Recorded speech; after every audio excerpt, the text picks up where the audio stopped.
បងសម្រាប់ travel អត់មានអីទៅជាអីតាមពិតខ្ញុំចេញវីដេអូអីតា travel អត់មានអីទៅជាអីហើយពីមុនក៏ revo អត់មានអីក្តៅដែរខ្ញុំឃើញអ្នកខ្លះគាត់ថាស្ដាយអន់មួយអត់មានអីជាអីក្តៅយកមកទៅអីអាអីក្តៅហ្នឹងយកអាអីជាតែលើកនេះអត់មានទេបងណាអត់មានអីទៅជាទេអត់មានអីទៅជាតែបានកអីបើអ្នកមានធំហើយអត់ចូលចិត្តទេតែបើអ្នកមានទូចបានន័យថាគូទូចចូលមកស៊ុបហ្មងវាក្តោបហ្មង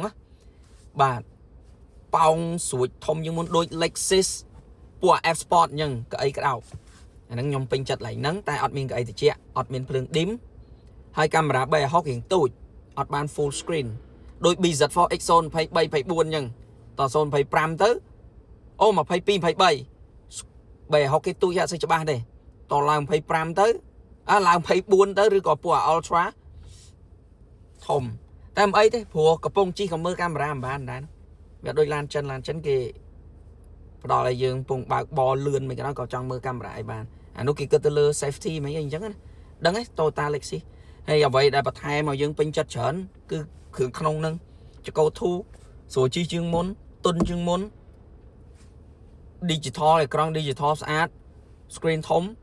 ចម្រៀងខ្ញុំអត់ទាន់បានស្ដាប់ទេតែខ្ញុំគិតថាខ្ញុំជិះ travel ខ្ញុំអត់ស្ដាប់ចម្រៀងខ្ញុំស្ដាប់ម៉ាស៊ីនអាហ្នឹងខ្ញុំហើយចម្រៀងក៏វាធម្មតាទេវាមិនទៅណាស់ណាទេ pick up វានៅតែធម្មតាអញ្ចឹងបើសម្រាប់ខ្ញុំហើយក៏អីខាងជាប់តកង់គឺកាច់ដៃទេអត់អូតូទេនិយាយទៅខ្ញុំគិតថាបើដបងតម្លៃប៉ុណ្្នឹងគេដាក់មកអស់ហើយចុះឆ្នាំក្រោយមួយទៀតគេលក់អីបើបងប្អូនដឹងហ្នឹងថាងាយដូរហ្នឹងអញ្ចឹងយើងទិញជីទៅជីបានយូរឆ្នាំណាស់អត់ឆាប់សាំទេមិនទិញតាន់បានក្រៅគូតផងដូររៀង